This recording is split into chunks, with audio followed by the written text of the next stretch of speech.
రాష్ట్రంలో అధికారంలో ఉన్న కూటమి ప్రభుత్వం కాపు సామాజిక వర్గ ప్రయోజనాలను నిర్లక్ష్యం చేస్తుందని కాపు రిజర్వేషన్ పోరాట సమితి కేఆర్పీఎస్ చైర్మన్ చనమల్ల ప్రసాదరావు, కన్వీనర్ రావి శ్రీనివాసులు తీవ్రంగా ఆరోపణ చేశారు. ఈ సందర్భంగా ఆదివారం రాజమహేంద్రవరంలో ఏర్పాటు చేసిన మీడియా సమావేశంలో వారు మాట్లాడుతూ, ఎన్డీఏ ప్రభుత్వంలో భాగస్వామిగా కొనసాగుతున్నప్పటికీ మైనారిటీ రిజర్వేషన్లు, ఈడబ్ల్యూఎస్ రిజర్వేషన్లు అమలు వంటి అంశాల్లో టీడీపీ కేంద్ర ప్రభుత్వ విధానాలకు భిన్నంగా కాంగ్రెస్, వైసీపీ విధానాలను అనుసరిస్తుందని ఆరోపించారు. కూటమి ప్రభుత్వం ఏర్పడిన తరువాత కాపుల ప్రయోజనాల పరిరక్షణకు కనీసం ఒక్క నిర్ణయం కూడా తీసుకోలేదని విమర్శించారు. కాపు కార్పొరేషన్ పూర్తిగా నిర్వీర్యమైందని, ప్రతి ఏడాది 3,000 కోట్లు కేటాయిస్తామని ఇచ్చిన హామీ అమలు కాలేదని పేర్కొన్నారు. విదేశీ విద్యా దీవెన వంటి పథకాలకు నిధులు విడుదల చేయలేదని అన్నారు. ఈ మీడియా సమావేశంలో కేఆర్పీఎస్ రాష్ట్ర చైర్మన్ చనమల్ల ప్రసాదరావు, రాష్ట్ర వర్కింగ్ చైర్మన్ మాసాబత్తుల శ్రీనివాస్, రాష్ట్ర కన్వీనర్ రావి శ్రీనివాస్, రాష్ట్ర కోఆర్డినేటర్ జానపాముల నాగేంద్ర కుమార్, రాష్ట్ర కోఆర్డినేటర్ జేటీ రామారావు, రాష్ట్ర కన్వీనర్ బోడపాటి పెద్దబాబు, రాష్ట్ర కో కన్వీనర్ కాకిలేటి హరినాథ్, రాష్ట్ర కో కన్వీనర్ వంగ ఆంజనేయులు తదితరులు పాల్గొన్నారు. పరిస్థితుల్లో ఆయన మీద కొంతమంది ఒత్తిడితో అలా మాట్లాడారు తప్ప ఈ రోజు పోరాట సమితి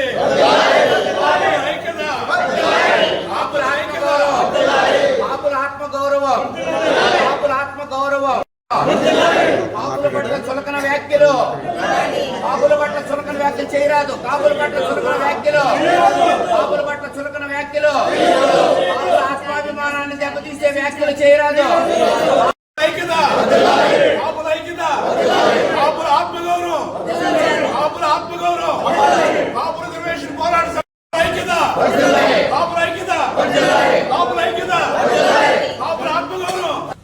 మిమ్మల్ని నమ్మి 2014 ఎన్నికల్లో ఓట్లేసాం.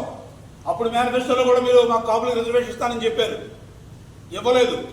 ఇప్పుడు కూడా మిమ్మల్ని మా అన్నయ్య పవన్ కళ్యాణ్ గారి పిలుపు మేరకు కాపులు పెద్దన్న పాత్ర పోషించమంటే ఈ రాష్ట్రంలో ఉన్నటువంటి కాపులంతా కూడా ఓట్లు వేసి గెలిపిస్తే కాపులను నరకడం, చంపడం, కనీసం కాపు కార్పొరేషన్కి నిధులు కూడా ఇవ్వలేని పరిస్థితి. కాబట్టి మన అసెంబ్లీలో కాపు కులానికి చెందిన ఎమ్మెల్యేలు, మంత్రులందరితో కూడా ఈ విషయం మాట్లాడితే సీఎం గారు కనీసం అపాయింట్మెంట్ ఇవ్వలేదు, వాళ్ళు కలవడానికి అవకాశం ఇవ్వలేదు. ఈ విషయాన్ని ఈ కులంలో పుట్టిన ఎమ్మెల్యేలు, మంత్రులందరూ కూడా గుర్తించాలి. మీరు ఎమ్మెల్యేలు అవ్వకముందు కాపు కులం ద్వారా సీట్లు తీసుకుని ఎమ్మెల్యేలు అయిన తర్వాత కాపు సంఘాలను పక్కన పెడుతున్నారు. కాబట్టి మీడియా మిత్రుల ద్వారా మళ్ళీ తెలియజేస్తున్నాను, ముందుగా సీఎం గారి దగ్గర, డిప్యూటీ సీఎం గారి దగ్గర, లోకేష్ గారి దగ్గర వెంటనే కాపులకు జరుగుతున్న అన్యాయంగానే మీరు సీఎం గారి దృష్టిలో పెట్టాలని చెప్పి మీరందరూ కూడా ఒక ఆత్మీయ కలయిక, మేము కూడా వచ్చి కలుస్తున్నాం, మిమ్మల్ని అందరితో ఒక ఆత్మీయ సమావేశం ఏర్పాటు చేస్తాం. వెంటనే మరి రాష్ట్రంలో ఆంధ్ర అసెంబ్లీలో ఒక తీర్మానం కూడా చేయాలి. జగన్మోహన్ రెడ్డి గారు బీసీలకి 24% ఇస్తే చంద్రబాబు నాయుడు గారు ఇవాళ 34% రిజర్వేషన్ పెంచారు. పెంచండి. బీసీలకు కూడా అసెంబ్లీలో 33% రిజర్వేషన్ తీర్మానం చేశారు. పార్లమెంట్లో 34% రిజర్వేషన్ బీసీలకి రిజర్వేషన్ తీర్మానం చేయలేదు. దాన్ని కూడా మేము అడుగుతున్నాం, బీసీల పక్షాన కూడా మేము అడుగుతున్నాం, బీసీలకు కూడా మీరు రిజర్వేషన్ కోటాని పార్లమెంట్లో 34%గా పెంచండి. విద్యాపరంగా, ఉద్యోగపరంగా, రాజకీయంగా రేపు స్థానిక సంస్థలో కూడా అమలు చేయమని అడుగుతున్నాం. ఇలాగే ఏదైతే మోడీ గారు ఇచ్చినటువంటి 10% రిజర్వేషన్లు అగ్రవర్ణాల్లో పేర్లకి అవి కూడా అమలు చేస్తూ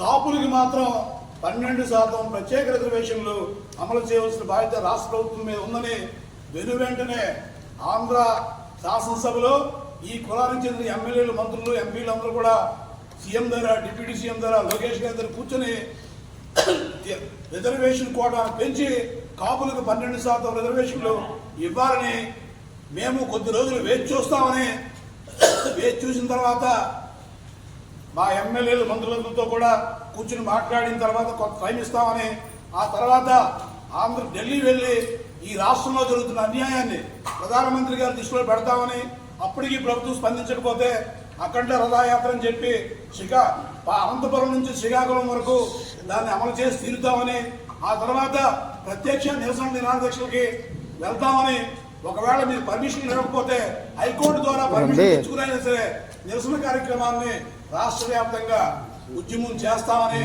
ముందుగా ప్రభుత్వంతో, మా ప్రభుత్వం కాబట్టి, మేము గెలిపించిన ప్రభుత్వం కాబట్టి మేము మీకు వ్యతిరేకంగా వెళ్ళడం లేదు, మిమ్మల్ని రిక్వెస్ట్ చేస్తున్నాం. కాబట్టి వెంటనే రాష్ట్ర అసెంబ్లీని ఒక ప్రత్యేకమైన రోజు అసెంబ్లీలో తీర్మానం చేసి మన ఎమ్మెల్యేలు మంత్రులందరూ కూర్చొని సీఎం గారితో మాట్లాడి రిజర్వేషన్ కోటాను పెంచుతూ ఆంధ్ర శాసనసభలో 12% కాపులకు రిజర్వేషన్ ఇవ్వాల్సిందిగా కోరుచు. నా పేరు రావి శ్రీనివాసు, కేఆర్పిఎస్ రాష్ట్ర కన్వీనర్. ఈరోజు ప్రధానంగా ఈ యొక్క కాపు నాయకుల ఆత్మగౌరవ సమావేశం ఇది ఆంతరంగికంగా ఏర్పాటు చేసుకుని అనంతరం మీడియా సమావేశం ఏర్పాటు చేయడం జరిగింది. ఈ మీడియా సమావేశం యొక్క ప్రధాన ఉద్దేశం ఏంటంటే, కాపులు ఇటీవల కాలంలో పవన్ కళ్యాణ్ గారు, గౌరవ ఉప ముఖ్యమంత్రి, జనసేన అధినేత పవన్ కళ్యాణ్ గారు మంగళగిరిలో ఆయన ఆఫీసులో జరిగినటువంటి మీటింగ్లోను, అదేవిధంగా గోదావరి జిల్లా మరి పవిత్ర గోదావరి సాక్షిగా రాజమండ్రిలో జరిగినటువంటి మీటింగ్లోనూ కూడా కాపుల యొక్క మనోభావాలు దెబ్బతినే విధంగా ఆయన మాటలు ఉన్నాయని చెప్పి మేము భావించి, ఆ యొక్క మాటలకి మేము కొంత బాధపడిన మేరకు ఆయన వ్యాఖ్యల్ని ఖండిస్తూ ఈ యొక్క ఆత్మగౌరవ సమావేశం మీద ఏర్పాటు చేయడం జరిగింది. మా యొక్క సమస్యల్ని గౌరవ ముఖ్యమంత్రి గారిని అడ్రస్ చేస్తూ అదొక కరపత్రం కూడా మీడియా మిత్రులకు ఇవ్వటం జరిగింది. అదేవిధంగా పవన్ కళ్యాణ్ గారి యొక్క వ్యాఖ్యలు ఖండిస్తూ కూడా ఒక బహిరంగ ప్రకటన తెలియజేస్తూ అది కూడా మీకు పాత్రికేయులకు ఇవ్వటం జరిగింది. దాంట్లో ఉన్నటువంటి అంశాలని మీరు క్రోడీకరించుకుని కాపుల యొక్క మనోభావాలు, ఆత్మగౌరవం, ఆత్మాభిమానం దెబ్బతినకుండా తప్పనిసరిగా పవన్ కళ్యాణ్ గారి భవిష్యత్తులో ఉన్నత పదవులకి ఆయన ముందుకెళ్ళటం కోసం ఆయన్ని మేము కులతత్వవాదిగా కానీ కులానికి కట్టుబడి వెళ్ళమని కానీ మేము ఎన్నడూ కోరట్లా. మేము ఈ ఆంధ్రప్రదేశ్ రాష్ట్రంలో అత్యధిక జనాభా కలిగినటువంటి సింగిల్ క్యాస్ట్గా, ఏకైక సామాజిక వర్గంగా, అత్యధిక బలమైనటువంటి సామాజిక వర్గంగా ఉన్నటువంటి మా సమస్యల మీద గౌరవ ముఖ్యమంత్రి గారిని దృష్టి సారించి మాకు న్యాయం చేయమని అడుగుతున్నాం.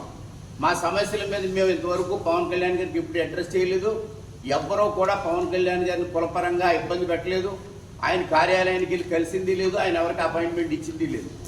ఏది ఫేవర్ చేయమని పవన్ కళ్యాణ్ గారిని ఒక కాంట్రాక్ట్ ఫేవర్ చేయమని కానీ, ఒక ట్రాన్స్ఫర్ ఫేవర్ చేయమని కానీ, ఒక నామినేటెడ్ పోస్ట్ ఫేవర్ చేయమని కానీ ఆయన ఎవ్వరూ మేము ఏ రకంగానూ కూడా కులపరంగా మేము ఇబ్బంది పట్ల.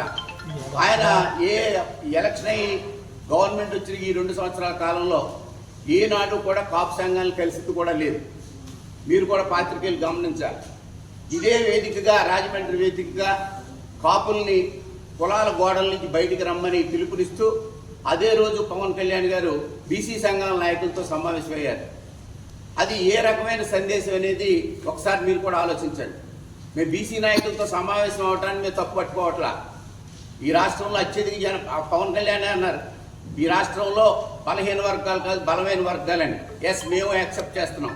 బలమైన వర్గాలతో పవన్ కళ్యాణ్ గారు కూడా కలిసి పనిచేసి ఈ రాష్ట్రానికి ఒక బీసీని ముఖ్యమంత్రిగా చేయమని మేము కూడా డిమాండ్ చేస్తున్నాం. బీసీలతో కలిపి కాపులు పవర్ షేరింగ్ చేసుకోవాలి, ఆ దిశగా పెద్దన పాత్ర పోషించుకొని పవన్ కళ్యాణ్ గారిని మేము అడుగుతూ ఉన్నాం.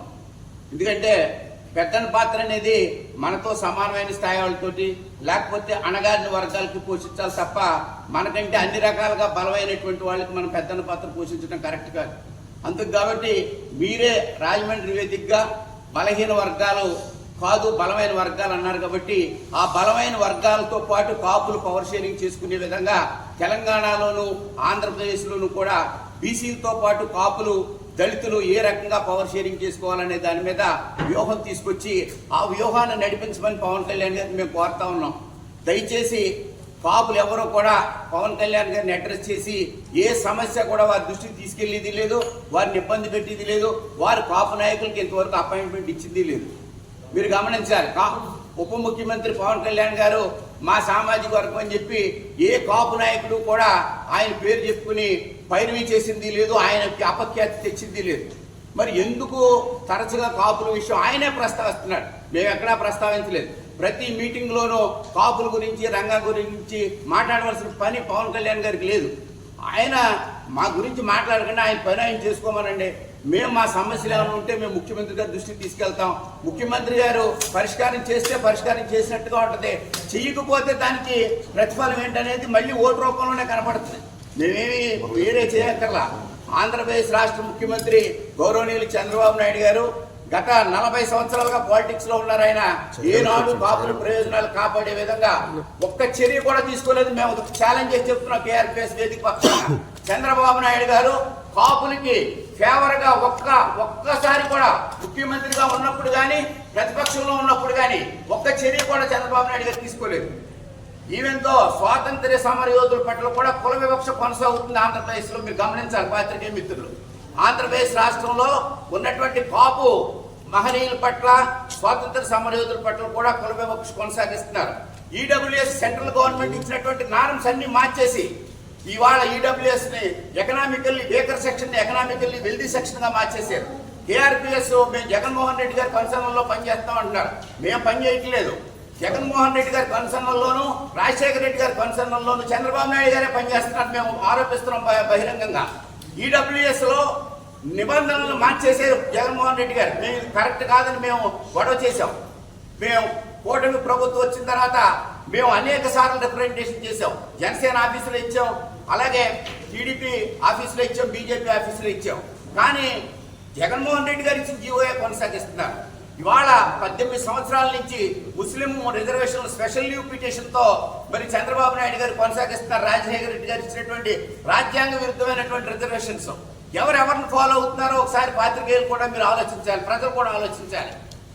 పూర్తిగా ద్వంద్వ విధానాలు, ద్వంద్వ నీతి, కాపుల పట్ల చంద్రబాబు నాయుడు గారి ప్రభుత్వం అనుసరిస్తున్నటువంటి నీతి పూర్తి ద్వంద్వ నీతి, పూర్తి ద్వంద్వ విధానాలు. కాపులు కుల వివక్షతో తొక్కేస్తున్నారో ఇది ఎంత మాత్రం సమంజసం కాదు. కాపులకు ఆంధ్రప్రదేశ్లో రక్షణ లేదు.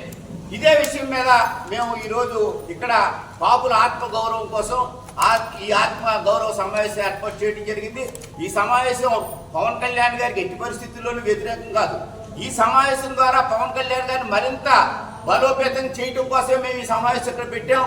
ఇది కరెక్ట్ కాదు. పవన్ కళ్యాణ్ గారు ఏ ఒత్తిడితోటి మరి ఆ మాటలు మాట్లాడారో ఆ మాటలు ఆయన మాట్లాడి ఉండకూడదు. ఆ మాటలు ఆయన విత్డ్రా అవ్వాలని చెప్పి మేము మనస్ఫూర్తిగా కోరుకుంటున్నాం. పవన్ కళ్యాణ్ గారు కలిసి వస్తే మేము ఆయనతో కలిసి పనిచేయడానికి మేము సిద్ధంగా ఉన్నాం. అలాగే తెలుగుదేశం పార్టీ కలిసి వస్తే ఎంఆర్పిఎస్ మాదిరిగా కేఆర్పిఎస్ మేము వాళ్ళకి కట్టుబడి పనిచేస్తాం. మాకు న్యాయం చేయకపోతే మా పోరాటం మేము చేసుకుంటాం. ఇది నాన్ పొలిటికల్ వేదిక. దీంట్లో మీకు ఇచ్చినటువంటి దాంట్లో కూడా చూడండి, మేము అత్యంత బ్యాలెన్స్డ్గా రాసాం. వైఎస్ రాజశేఖర రెడ్డి గారు కానీ, జగన్మోహన్ రెడ్డి గారు కానీ, చంద్రబాబు నాయుడు గారు కానీ కాపులకి ఏమీ న్యాయం చేయలేదు. ఏమీ న్యాయం చేయలేదు. రాజశేఖర రెడ్డి గారు చేయలేదు, జగన్మోహన్ రెడ్డి గారు చేయలేదు, చంద్రబాబు నాయుడు గారు చేయలేదు. ఈ న్యాయం పవన్ కళ్యాణ్ గారి ద్వారా జరుగుతుందని మేము ఆశించాం. ఆయన కూడా నాకేమీ సంబంధం లేదంటే ఎవరికి సంబంధం? ఎవరికి సంబంధం చెప్పండి? కాపులు ఎవరికి సంబంధం? ఈ రాష్ట్రంలో 20 నుంచి 25% ఉన్న కాపులు ఏ రాజకీయ పార్టీకి సంబంధం లేకపోతే మా బతికేంటి? అది మా ఆవేదన. మా ఆత్మ గౌరవం, మా ఆత్మాభిమానాన్ని కాపాడమని దయచేసి వేదికల మీద కాపుల్ని గోదావరి యాసలో ఎటకారంగా మాట్లాడటం కరెక్ట్ కాదు. గోదావరి యాసలో గోదావరి జిల్లాల్లో అత్యంత చులకనగాను అత్యంత ఎటకారంగాను మాట్లాడటాన్ని మేము జీర్ణించుకోలేకపోతున్నాం అని ఈ వేదిక ద్వారా పవన్ కళ్యాణ్ గారికి తెలియజేస్తాం.